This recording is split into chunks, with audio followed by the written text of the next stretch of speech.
T P ലിങ്കിൻ്റെ ഒരു access point ആണ്, single band ആണ്. ഇത് എങ്ങനെ കോൺഫിഗർ ചെയ്യാം?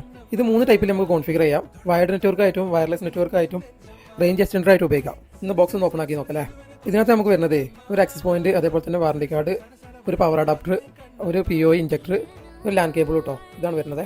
ആദ്യം നമ്മൾ ഒരു ലാൻ കേബിൾ ആക്സസ് പോയിന്റിലേക്ക് കണക്ട് ചെയ്തിട്ടുണ്ട്. എന്നിട്ട് നമ്മളെ കയ്യിലുള്ള POE ഇഞ്ചക്ടറിലേക്ക് POE പോർട്ടിലേക്ക് അത് കണക്ട് ചെയ്യുക. മറ്റേ പോർട്ടിലെ ലാൻ പോർട്ടിൽ നമ്മൾ ഇന്റർനെറ്റ് കണക്ട് ചെയ്തിട്ടുണ്ട്. ആക്സസ് പോയിന്റ് വേണ്ട പവർ നമുക്ക് വേണമെങ്കിൽ ഡയറക്റ്റ് വേണമെങ്കിൽ കണക്ട് ചെയ്യാം, അല്ലാന്നുണ്ടെങ്കിൽ നമുക്ക് POE ഇഞ്ചക്ടറിലും കണക്ട് ചെയ്യാം. നമ്മളിപ്പോൾ POE ഇഞ്ചക്ടറിലാണ് കണക്ട് ചെയ്യുന്നത്. ഇതേപോലെ ഇഞ്ചക്ടറിൽ നമ്മൾ പവർ കൊടുക്കുകയാണെന്നുണ്ടെങ്കിൽ POEയിലെ കേബിൾ വഴി നമുക്ക് ആക്സസ് പോയിന്റ് വേണ്ട പവർ നമുക്ക് സപ്ലൈ ചെയ്യാൻ കഴിയും. Access point power button on ആക്കി. അപ്പോൾ ഇവിടെ ഇൻഡിക്കേറ്റ് ചെയ്യുന്നുണ്ട് പവർ വന്നിട്ടുണ്ട്. ഈ ആക്സസ് പോയിന്റ് വൈഫൈൻ്റെ പാസ്വേഡും കാര്യങ്ങളും കോൺഫിഗറേഷൻ ചെയ്യുന്നതൊക്കെ വെബ് പേജിലാണ് കേട്ടോ. അപ്പോൾ അടുത്ത വീഡിയോയിൽ നമ്മളത് ചെയ്യുന്നുണ്ട്. അപ്പോൾ അടുത്ത വീഡിയോ മറക്കാതെ കാണാം. അപ്പോൾ ഇത് ഡിഫാൾട്ടായിട്ട് നമുക്ക് ആക്സസ് പോയിന്റ് ആയിട്ട് വർക്ക് ചെയ്യും. ഇപ്പോൾ ഇതിൻ്റെ ബാക്കിൽ കാണുന്ന പാസ്വേഡ് ഉപയോഗിച്ചിട്ട് വൈഫൈ കണക്ട് ചെയ്ത് വർക്ക് ചെയ്യും കേട്ടോ. അടുത്ത വീഡിയോക്ക് വേണ്ടിയിട്ട് ലൈക്ക് ചെയ്താണ്ട് ചാനൽ സബ്സ്ക്രൈബ് ചെയ്യാം കേട്ടോ.